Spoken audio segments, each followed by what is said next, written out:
ABC One Television. ABC One Television. ABC One Television.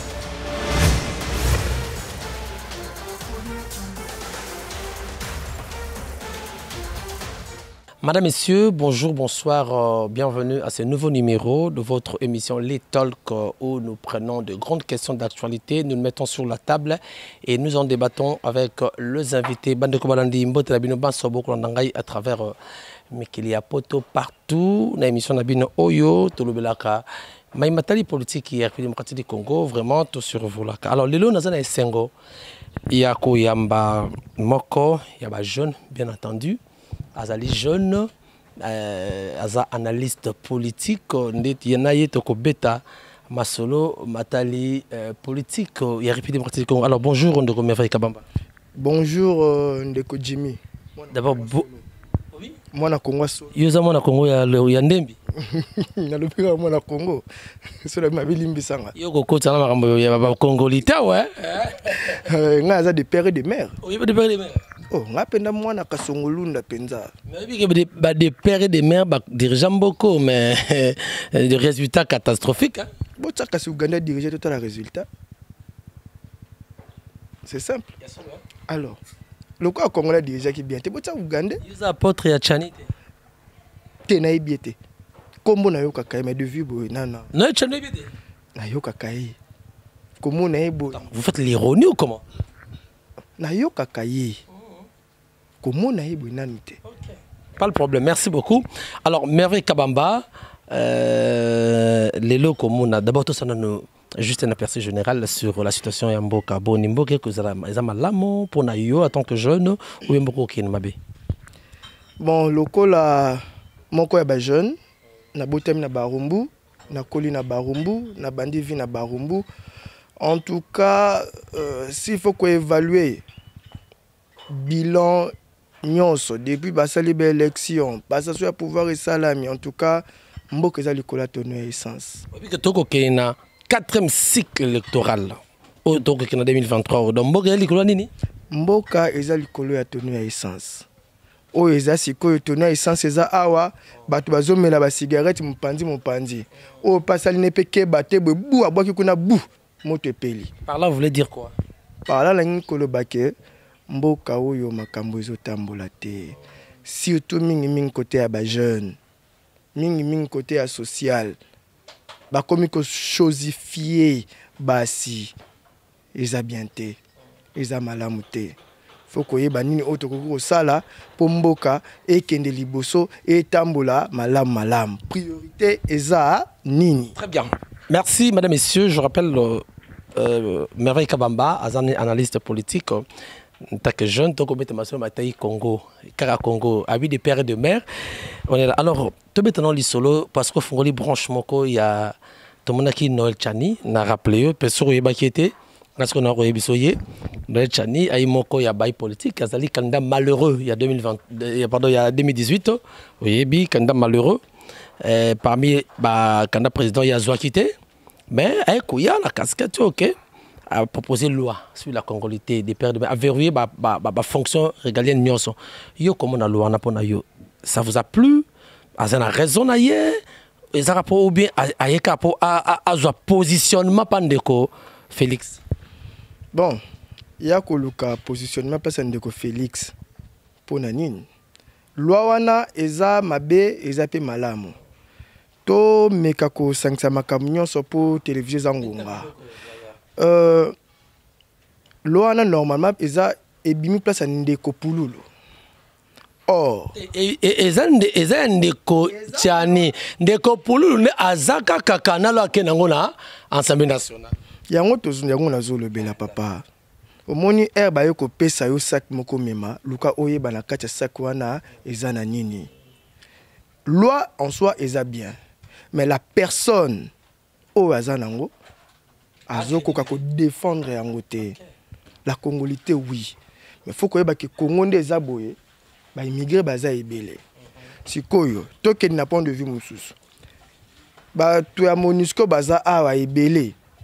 Ba ye ba botina leki na yo ya mwasi. Bu akei batindi soki na mikili ya poto mwana wana abotami akoli comme présidente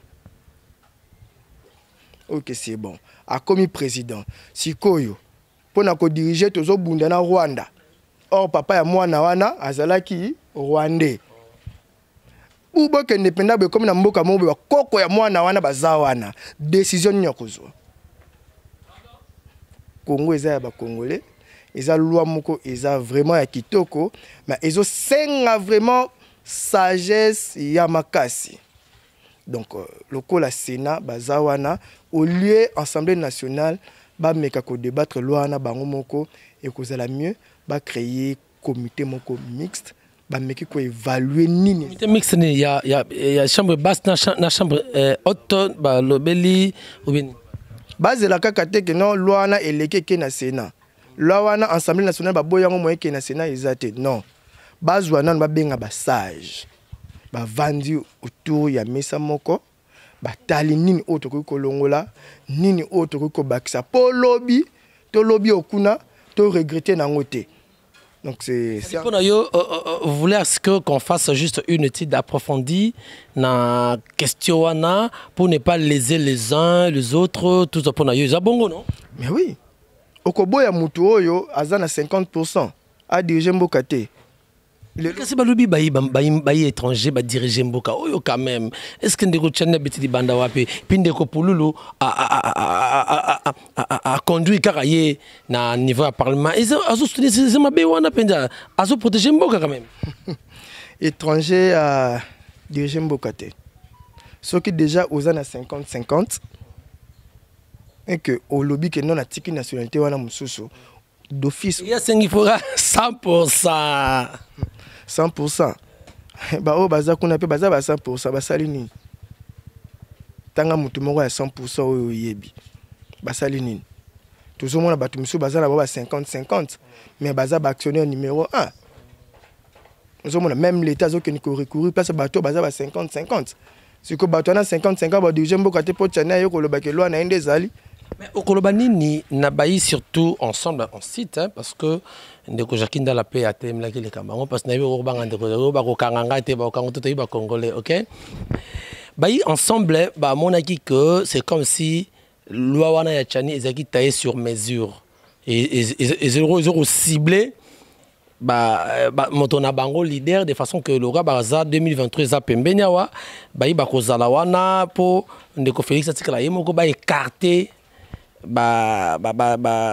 nani bato toyo bakolinga baza na 2023 yo komona eloko wana eza bongo na ide wana o bendengani bon ndeko nanga lokuta eza mabe omoni boloko esalama mpo na mibali soki batio na boloko otie kembisa esprit mpo okobima na kaka mabe nde koboma mutu loi soki balobi basali yango sur mesure mpo na kotala soki nani ndeko tel kotala soki ndeko nani yango mona lobby il faut que loka batu o bazali vraiment na bwana neti ba biso bo bengi biso oyebisi ngai penza yo moni loi eza ndenge nini na ba papa to tiki batu 50-50 to za na bango ozomona mais ndeko Jackie Place azali peut-être ko landa ou bien ko landa te na yebite en tout cas eza bitumba o tozo bunda Congo e kozana nango diriger ozala 50 ozala 100% o diriger no Congo mais Congo eza ya ba congolais kumbela on esprit ba congolais to kena yo so 50-50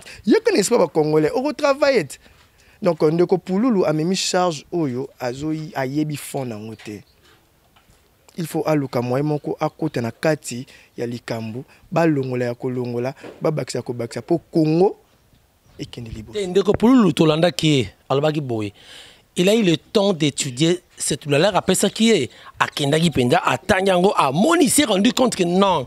Et c'est le quoi, malade, Aïsagou va congolais, bon, mais la maille, il va à la kimia. Au Moni, c'est le bic de Kopulu, la zone défendre loi en soi. La défendre aveuglément. Loi en soi, ils ont ma bête. La congolité. Ils ont ma bête. Mais Ndeko Pulu, le modèle, au monde. À quel niveau yo, comment on a ma bête? En tout cas, c'est là. Pona ke ne musikate au monaki dernièrement bazaki na débat na Top Congo au monaki ndeko Christelle don na yebi personnellement na pesi mbote ouais mak nga benga ki ma Christelle au monaki lolenge nini apalola ki pe atata ki ndeko pululu azo tata bana ozomona donc aluka moye moko akota na kati ya mibeko atala mibeko ndenge zaleli aluka atala lwa wana mabe nango eza po bazotu na ye mabe nango eza puis o mabe eza te même constitution des abonga ta basali boy place moko boy en cas de si qu'on a loi en cas des athées si ko to ça boni po mutu aza parfait zaka nzambe donc loi na mutu akomi yango ndi azali ka nzambe a memi charge o ele qui il fallait avanda à ça la bureau na ye batali est-ce que auto kokango soki to kokate to kolongola nini to ko bakisa nini to continuer. Très bien, mesdames, messieurs, je crois que vous comprendre tous les andeko. Merveille Kabamba, tout comme bête masolo maï matali Congo. Tout le soleil yamba collègue Nembao. Le lot moi ça qui tient, ça va hein? Ça vous plaît quand même le lot banushka bakumba $500. Atali passe tout le monde à Koba la moitié 2000 balles. Ça fait très mal surtout nous le jeune hein. Ça vous a plu quand même loi Daniel Mbao? Bon. Monsieur Daniel. Tu veux qu'on loi tes projets, c'est un projet. Et recommande on loi. Et recommande loi. Donc les projets, les propositions sur ça là. Mais na linga kina le belo romoko. Mutunyo soit l'occasion ni akobimela. Nde combat vraiment à moni message mo to ayo apesa bat na 2023 alingi abima na sima akitizaka libala. Akitaka libala siko ye azu moisi moisi a juillet a commissaire tu wana ko tozolo bango na français a commissaire eloko ibeti bien na lingala a commissaire eloko te donc moisi wa vanda kana barumbu robali na $500 wa zo vanda na kinkole robali na $200 you know moi te robali moisi na barumbu penza boye akina ndako penda ba selo théâtre mais moi so vanda na kinkole penza ye penza ba commission moto. Tout se passe ici. Donc, à l'objet, une femme rurale, 200 balles. Une femme urbaine, 500. Donc, quelque part, maman va se dire. Moni, mais oui. Moi, je suis fan de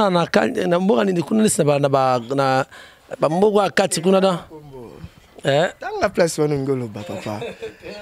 Tanga place ngolo ba na. Est-ce que Obima? Obima te? Moni problème c'est nini? Moni mutu mususu babalela moisi. Nous sommes babalela moisi okozwa moisi yango vraiment na valeur te. Nous autres to souffra o linga pendo bala penza boye. Même sous pantalon payé te. Mais que ande aza bo ponga na bala na rafia. Oui. Nga na bala na rafia.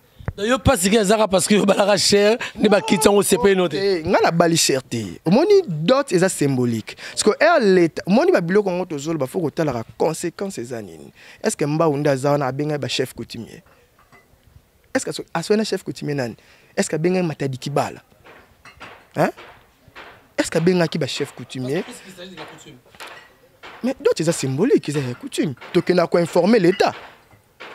Que tout si makambo na biso koto yo toye awa po bino boya batuna la commune est-ce que papa olia kimbango siko ya zo memango na l'état comme ko imposer ba chef coutumier institution donc ya asali pe mboka na ye conséquence ya loi nezani ndeko na ngai omoni ezana ba jeune mususu o to benga raposa nzoto c'est-à-dire kozwa mwasi kozani permanente na ndako. Parce que imaginez aux mois si au $500. Ozo luka obi misaba kuluna ya lobby tozo lukani. Imaginez 10 personnes va bal na $500. Planification familiale ba yebité. Papa na 5 na 5 ans. Ozo ba na 10. Musala malonge zate. Musala zate. Parce que ba na 10 wana. Ba kuluna. Si je comprends bien, Daniel a mal réfléchi. Il a fallu abandonner nous couper sa misala parce que mutako bala za mosala te pe sala le côté. Omoni normalement yo bala uza musala te. Moi na ndako yo zo tena ndako olia nini? Pour expliquer Daniel Mbao. Mais non so luka aya so ka sala ba argument aye to solo ka mibali. To solo ka mibali. Tena bi o expliquer moi si na Daniel Mbao mzalo bagi. Qui maot. Zona nous soso moko mon po bala bien. Et le balango je nanga telia pété. Alobi po bala bien. Zwanano mboa ozwi nyau. Soki ba bokoli bango 3 mois soki ba kimité ndoko ki obala. Et pour anine. Pourquoi? tout na Pasteur John. Donc problème c'est que total la ka makambu te ke o ba yebi facilité non total la conséquence nango ezanini. Na pas ça proposer loi wana. Tout ça la fleuve Congo.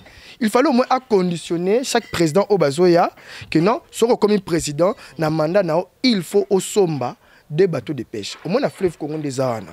Moi mon père, paix à son âme papa. Ancien mécanicien au Natra.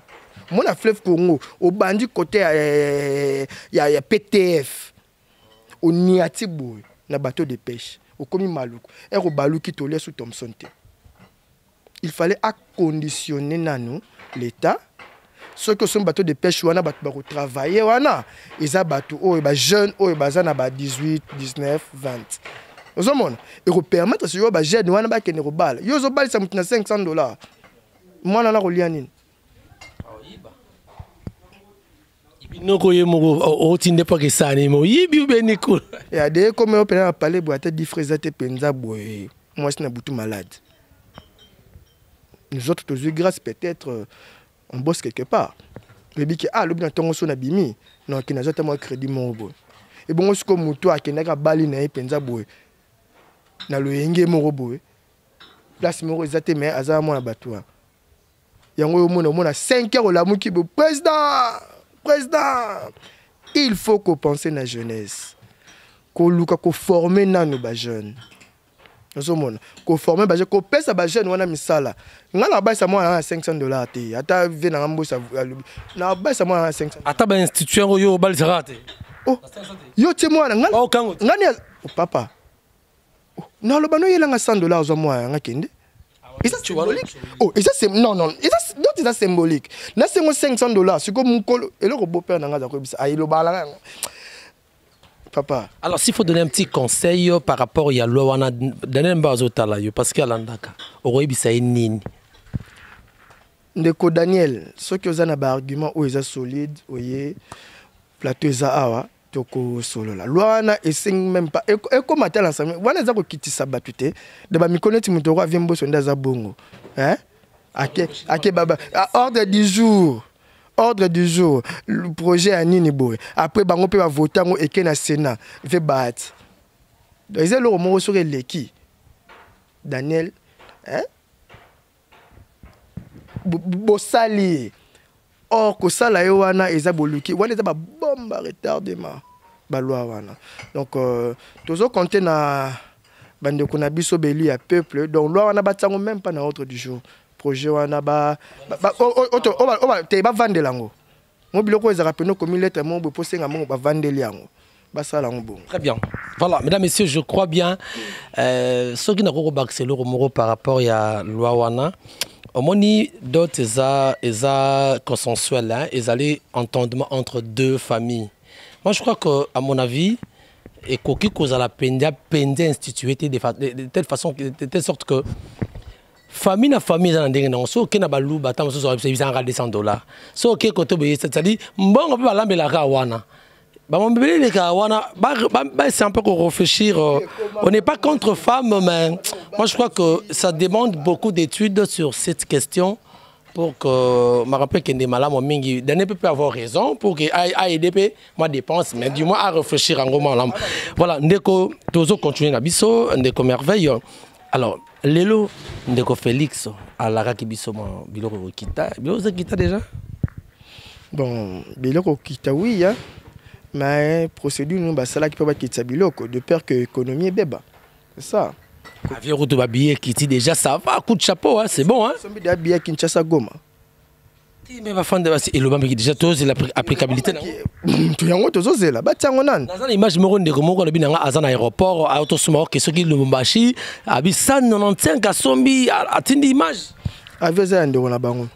Société aviation les Andes. On a eu au condimelo qu'on a dit. Non, bien le kitité. Balobaki oui, mais tozo zela et côte na kata marché. Et kitité so et kiti ezala vraiment le côte ko bete la président Maboko. Pourquoi ils a ba décision au azu vraiment malamu, ou azu joie malamu ce que côte. Mais ça des moments peut réfléchir je crois. En réalité, avant que ça ba décision bon il fallait abengana nos opérateurs économiques. Parce que à une décision, oui, ils ont bien, ils ont pour au peuple. Mais conséquences, ils ont les conséquences. mais ils ont des opérateurs économiques. Pourquoi qu'ils n'ont pas bango? Eh ben kiti si bongo. Mais c'est pas Bango o ba yande ba bénéficier. Ne rolangai. Yo billet zalaki $320. Non, c'est bien calculé. Na ndil nanu awa. Moni lo ana po kita. Faut ota nanu go pass na. Et puis go pass à combien? $50. Mexico, au banino $320 moins $50 à go pass. To kiti combien? Faut que moi-même côté dans une population ezalana n'aura bien, bon opérateur économique bazala bien. Combien angar ya pamba nandi les a combien? Tarmac, RVA, taxe tina ngomba. Bino bo imposer biso to kiti ça. Mais bo faciliter biso t'acheter. Mais bité ah pour moi ça on se retrouver dans ça. Na rien bisaka na kit. C'est le peuple qui en pâtira. Mais les élèves comme on va préparer biso to ba luka moyen moro to koma ah essouffler pendant après to catch. Ça to combien essouffler tu appliquer article 64T. Ah tu n'as vraiment pas na violence té. Na Congo té article 64 non violence té. Kobi mako réclamer ma droite. Ah bon ben en terre intellectuelle. Bon ben en terre intellectuelle. Donc je pense que tu es comme à un niveau en AT. Tu es comme à un niveau en AT, Aza président, Aza n'a pas conseillé. Donc, bah conseiller, mais un peu que par rapport à la décision, nous sommes de peur que tout zang et le corps le balaba n'a pas lobby. De peur que tout zang et le corps le balaba n'a pas lobby. Gratuitement seulement les lots aux satisfaits, réussite ou bien canard boité. Oh non, le bezanga, ça n'engage que vous. Et j'assume. Eza et le Komoro, Eza bien, sauf que Eza basala moi lomba en mingue, peuple congolais oui. Oui, peuple congolais tout ça là qui n'a pas la gratuité, mais na moment où oui, oui. Pourquoi? Je m'explique. Tozu école la complexe scolaire Gamma. École roi Gamma salle moko bazaki déjà une affaire. Il y a 48 élèves dans la salle moko. Aujourd'hui, il y a gratuité enseignement. Salle moko ba pumbumba moko 88 élèves. Banana ba ozo formation, to ba ozo désinformation.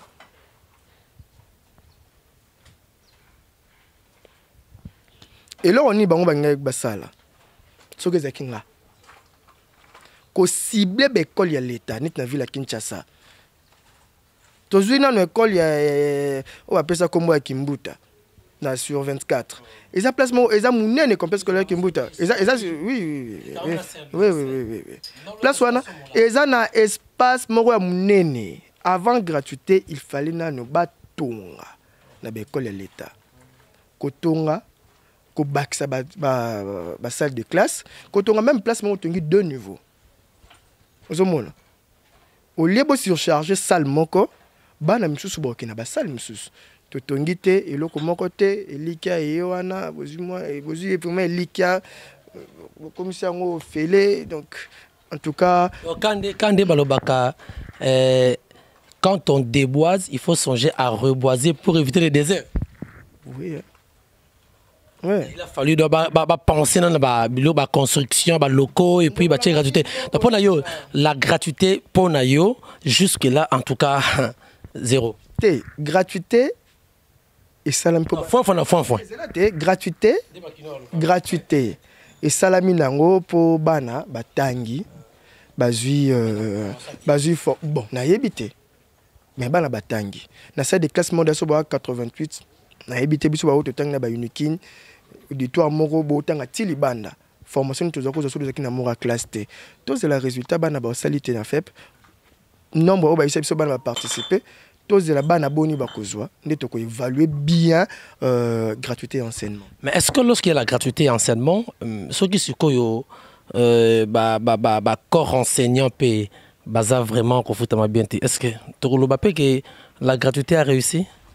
Ah papa balobara musala nyonso ezala na salaire nango ayo opesanga musala ofutanga ite et comme mani na opekisa kuna papa nini wana papier wana eza 200 francs bokesenga ba parents Donc moto oyo azo sala musana et que bazo futa e bien té en tout cas ça peut musana e bien té. Comme conséquence formation exacte. Bon retardement. Et finalité la corruption là. Donc au tel mais l'état de droit.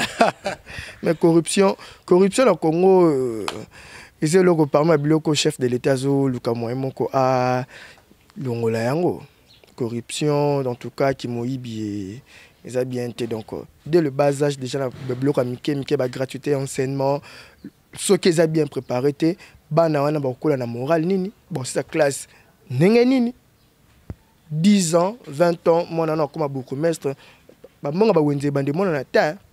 Très bien. Alors ndeko merveille comment na makamde ko kende ozalaka convaincu que état des droits vraiment ils en marche na Congo lolo avec l'arrivée à Ndeko Félix. Bon, état de droit na Congo eza nango ezali malgré que moi ba fa ya mike eza biloko motonde à réfléchir là-dessus et à le but que non na sala bi pour mboka kende liboso et je crois que au fur et à mesure makambo eza ko évoluer ils ont mata ben wana nyonso eko kolongwalango mais état de droit ezali sauf que moi ba biloko mike faut ko bongisa bah ouais. Ndéomina ko mono se retenir mon quête trop oko banga talaka kana ko banga na yote d'accord voilà tozo je crois tozo qui moi souka alors tout bêtement le solo il y a 2023 koya c'est vrai toko les cantons nous sommes de jeunes 2023 koya est-ce que la lire où vont les choses au comment na makama ko les kanaseni yobi ki na seni loi sur il y a pardon sur le fonctionnement non réaction ya seni déjà et causa moi problème à kasi bien que zaki indi mama qui on a 2 chambres présent à Andimi yango mais il y a un problème il y a choix il y a présidence ya CENI la confession religieuse déjà entre bango moi confession kozala bino ba jeune beaucoup mon est-ce que nous sommes vraiment na ligne bien to kokende ou bien religieux baza ko distrait biso comment bon ce qui baza batata milimo ko distrait ou no so ba ko ba ezana ngo jeune ba politique et pour ba distrait biso to ba pousse biso auto ko benga dongo glissement zala je ne pense pas que glissement zala c'est toi qui le dis quand même. Je suis congolais. Je ne pense pas. Glissman, le président Kabila a travaillé l'élection Salamé 2 fois. Est-ce que Glissman fait l'élection sale? Ah, à quoi organiser l'élection? Ce que 2023, c'est l'élection. Tu es autour de pas nani papa. Et ça l'a prévu chaque fin du mois. Mbongo ekeni na seni. Yoza kotinate pour nani. Donc. De l'aide constitutionnelle, oui. Mais les enjeux, le réel, toutes les réalités sur le terrain. Et indicateur européen, ça non. D'abord, élection 2023, Ezali. Voilà la zone bangote. Non, et ça réalité moutounion se donne pas né à nazo bon c'est des mando qui n'est pour 2023. Élection Ezali. Parce que au cas où c'est quoi élection comme 2023 élection ça tout non monsieur Félix président Boni. To sali président Kabila sali deux mandats na a tiki pouvoir. Mais yo y 2023 au sali tendengani. Tandis que élection on va voter qui yo. Et ça, la machine a son propre gouvernement. Mais il faut recenser. Mais ça, la quand même. Recensement, c'est une vraiment. C'est une condition sine qua non. Il faut zala. Bon, donc, il y a des côtés. Ce sont les étrangers à côté. Est-ce que pour nous, ça, le recensement dans le Congo, il faut y 2 ans. Il faut 3 ans. Recensement dans le Congo. Dans la commune, des abos, beaucoup de bazali, chef état civil, les amis. État civil. Tout ça, la mère na biso mo bazawa na bazaraza kawana biso kutu pour na koli na barumbu na botami na barumbu tout na barumbu. Donc recensement ezakutu teke oni so ki ndengeni. Ezaka ko bisi pour mettre na poste na ba population no baza combien. Et pour réussir bozu wa Rwanda ba Uganda na tout bokangina wa frontière wana pendant ce qui 3 mois pas d'entrée pas de sortie. Beaucoup recenser facilement. Ezakutu le teke ya wana na benga recensement za faux débat. Donc, pour nous, question de recensement, ils n'ont même pas fondé pour bloquer l'élection de 2023. Oui, il y a faux débat en tout cas. Parce que le recensement est na Kinshasa. pour nous recenser bateau et c'est le mois mukie et c'est le mois et cause abisso ce qui est belé 2 mois pour un chef de rue ça na bangonine beaucoup ça bizarre chef de rue non avenir baza combien quand enregistré yo za colonie ngala za Ougandais OK c'est bon Ougandais yo za na Congolais des pères et des mères oui des pères et des mères tu évoluer comment on est kasi on a l'obité ba frontière mais partout ba bourgmestre bazalit musala o examen na Congo na Kinshasa yangwana pe ko sa na Bukavu yangwane ko sa na Goma yangwane ko sa na Mbandaka yangwane ko sa na Kwilu na Kwango donc recensement en tout cas na lingaka ko ba makamna on te pose vraiment faux débat les a faux débat en tout cas. Au cas où Makambo a signé que c'est sûr que non, il nous faut encore 2 ans pour organiser l'élection de 2023 pour nous les jeunes, ceux qui sont analystes, les politiques, parce que attendre que Félix Anena à cause de la challenger en 2023, comme on a été. Et bon, on a abîmé. Et ça bat tout. Pour lui, on a un PC loi. C'est bon, on a PC moi, tout le monde a été papa, moi $50 000 au éthique. On a déjà candidat. Mais au moins na mekaki lo entrepreneuriat ngwana au meki simbi save simbi to moins na mekaki donc ezako te que mutu azalo bien mutu azala te posa na biso ezali élection et ça la manadele et puis plus tard 2024 un autre président Soki Zalaka Ndeko Félix a prêté serment. Ça les décembre que c'est en janvier de cadre. Et pas prêter serment non. Décembre voilà. Car on a 2023 aussi animba on fait copie ya dina et kabia on va na kinga katit. Il y a personne qui monza qui va na azongine coopérant sur sali kenza ma PC grâce à juste mandat mususu. Ndeko monaka Ndeko Félix a koleka deuxième mandat parce que bayi militant balobaka ke azana jusqu'à ce que Jésus reviendra. C'est que beaucoup comme ya bango. Jésus reviendra donc c'est que vieux Dieu aza papa kulut na bango. Toko tsa makambu na mesa. Akozala na oya koyebisa biso na 2023. Na salaki boy na salaki boy. Corona zali. Et ça parmi les éléments oyo qu'on est bêti 2 ans et ba partager peu 2 ans pour voir na ba partenaire na bango mais ba kabona qui au moins ça ba argument 2023 et ça peu mal pour na bango. Est-ce que ba période du président Kabila zo mboko ezaki ndenga nini? Ndenga zo mboko ezaka ndeni. Son type il a bien travaillé le président Kabila. A travaillé. Pardon, non, qui était? Le président Kabila a travaillé très bien. Azo mboka ezaka ndenga nini? Ça n'engage que moi. Azo mboka ezaka ndenga nini? En tout cas, les membres FCCT, hein, je ne sais pas si les membres FCC. Mais si on a azo mboka, bazako le bani élection kozalate. À cette élection te parce que y a pouvoir et ça sali 3 cycles. 3 cycles. Au moins 3 cycles électoraux. Au moins à tiki pouvoir makila ba congolais tangité. Et le repère te resenga la présidence. Rosia Kenda. Thérèse Kapanga. Bakufa. Makila tangita. Bon makila ba aussi tanga ki pona makama président Kabila. Bazako déclarer élection, chose o ba pesa ki. Après élection. Est-ce que mona ki mutumera kufi po ba contester décision ya seni pona nenge ba bimisa ki président Fachi. Non. Et le kotoza nango ba congolais za bo bangi. Yango wana soki ozana eloko oyo ya kolobate leki silence vanda kimia. Est-ce que tu comme déjà 2023 tout comme 2023 ce que l'élection est salamité moi tu ebi nini o to ko sala o constitution ebi biso mais to comme 2023 mais les indicateurs déjà ça en rouge to comme on a flou et ça les projets to ko to na mituna wana ils ont en place mais batsa ki élection toze à 2023 ce qui électeur salamité to ko tuna au salité pour anine point bas le quoi to comme 2023 te lobby eza nzambe to évoluer oh comme à 2023 bobu élection au préparer base te oh les la mboka oh les la mboka donc to tika na makambo élection wana eza lango to ko defata mbongo ata wapi wana to sala élection donc wana eza si faux débat to évoluer ndeko langa ya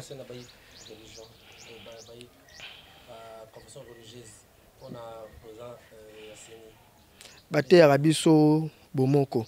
Mais c'est pas un candidat Kadima quand même, Denis Kadima ça va non? Ah ça ba critère non sont à la président. Ba moment va le pouvoir et à place nani. Et Nzambe c'est quoi oh ba moment bazo l'accès biso ba moment bazo contester ngo. Yo ko condamner ce ko ba catholique, ba protestant ou comment? Baza machine à blocage. En tout cas, blocage ou pas, problème est zawana, bah désigner déjà de konabiso ou akokamba biso na seni, topé ça y chance. Et à la catholique kimbangiste boye, baza batata milimo. Baza batata milimo balakisa biso bomoko. To lingate to komala. Mais où c'est tout le problème? Pourquoi baza c'est très zawapi? Est-ce que ça mutu moko bimi po ani baboyi nani ndeko na biso bauti ko ndeko kadi manaseni yoka tolanda ki ndeko ya SCC je crois Eric ya SCC alobaki parce que présidium eza catholique de adjoint zali SCC ba s'expliqua ki alobi que na ba préalable oya bango balobaki ndeko kadima a corrompre yango témoin condition dans sens que il faut mutumo azala na attachement te mais tout monde ndeko kadima azala ka déjà challenger ya ndeko malonda o ba rejeter c'est là où le problème non ne moni ba catholique ba côté mais ba bazala problème personnel na ndeko kadima te ba na problème na préalable ba yokanaki ba ndeko na kuna ba 6 baza sincérité siko na la bimisa qui est place wana pour comme c'est président kaka bango wana bazo boya bazo bandeko 6 wana bakenda ki ba dodo kamba mais majorité attends tu es d'accord pour bango hein mais oui majorité eza likamwa molimo omoni likamwa molimo ndeza wana Saint Esprit soka guider yo mutu o abimi eza pouvoir o nzamba pesi donc to kozonga susu nani eza lokwa tozonga to pesa batu misusu raison to zaki na problème ya ndeko ça.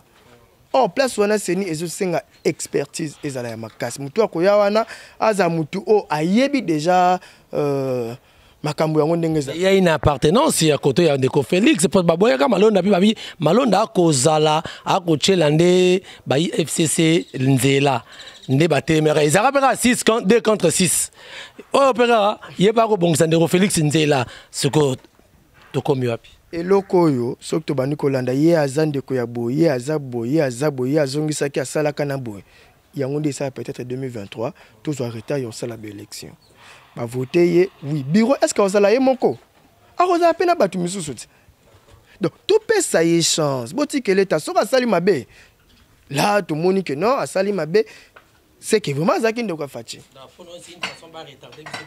On a comme une distraction en 2020 pour et comme le 31 décembre bobima les nin bobo sala bobo zong sabou. Biloko anto ligne ngote bango moko bazara soki 8 soki 9 6 va voter mutuana ba pesa y chance. Point. Très bien. Mesdames, Messieurs, nous sommes arrivés à la fin, je crois, de cet entretien. Naosenga, ce qui Nino Koko bisa ba imboka to blandi biso na maine zo to solia parce que brosser un peu ba point belé hein, il y a actualité, to lobel na éviter une question on s'attendait qu'il peut-être au loba. On s'est exprimé dans la tunioté, je ne sais pas s'il y en a au copie au lobango et au samlan minga. Vous avez la parole, je crois que vous avez 2 minutes pour aussi sanabiso parce qu'on fait signe que tu vraiment à souka. OK. Merci beaucoup. Je pense que nyon sur l'obami, nyon se peut l'obamité tout ce que l'attend attend. Et là qu'on enseigne à la jeune ba CDT. Ba CDT na ba oyo venanga minde za kolo ba terre intellectuel. Zomona moi mutu mo bazala maile ne ya mabe abendi ya tindi ba ni na poto zomona donc to CDT en tout cas to CDT de père que to comme kuna babengi matata ponyo we bazongisi ba sali bo donc ko ça la vraiment bien kanga lonjo to ngato lo belango peut-être ko le bango mama bukanga lonjo wala rapidement ko bukanga lonjo ezanini en fait on va qu'il reparle à cause ne fils que 3 minutes pardon Dano excusez-moi Fali question ma bukanga lonjo matata ponyo to comprendre ta makasi pe a ko corrompre malo ni tu au sala est-ce que matata yemo kona bukanga lonjo za moto yo oyo bakanga ou bien il y a des gens aussi à côté ba ko za la pe poursuivre pour la question bukanga lonjo wana te omoni ko pa bukanga lonjo za nini bukanga lonjo normalement faut que le période wana nani azalaka ministre de l'industrie c'est Germain Kambinga faut que luka Germain Kambinga batu na siko yo ozwa ki boy osala ki ndenge nini po ezonga bo soka mais wani asinga matembelete bo bengi nanu mutu o azalaki wana botuni ezaki ndenge ni o ezaki bo soki atangi koma matata ndi bo bengi matata parce que bino bozo benga matata po yebisa bino ni akolo babino ke bo pesa kinga bo pona bukanga lonzo na pesa ki matata lesioni matata ponyo allez sur une pour défendre ko ba ke ba bien Germain et tozota la makambo ndenge ezaleli fait ndenge ezaleli ya hein wana ba ma biso mulai et puis ba faut ko benga nanu kambinga nanu ba dossier ebele na ba FPI hein ozomona po dossier bukanga londa to ko chiter na biso kana FPI poto que ne mulai te wana et comme le kola bazo tourner bo yango bato bazo lo ba que non c'est une zairianisation ya de wana ko déjà ko yaki nango déjà to évoluer donc faut que lukana na zaki ministre industrie place wana bo bengiye bo tunye ba question ce que zaki yete zaki nde matata ah là wana bo ko benga quand même il faut le premier ministre. Très bien, nous sommes arrivés à la fin de Obaxa Soneni, na station numéro contact au le barien. D'accord, merci mesdames messieurs, nous sommes arrivés à la fin de cette émission. Ba question zaki ngai ba réponse zaki ndeko merveille Kabamba, je crois que les aime tout si peut-être salut nous Mabé, en tout cas toutes nos excuses hein. Vos remarques et vos suggestions seront les bienvenues. Tozana Ponabino, merci à la grande équipe qui m'a tenu compagnie, merci na Dano, merci na Fali Batoko, également l'assistance Yanouchka Kazadi, qui Dieu te bénisse, et toute l'assistance. Je crois que soyez une Amazon, on se retrouve prochainement pour un autre numéro. Ciao.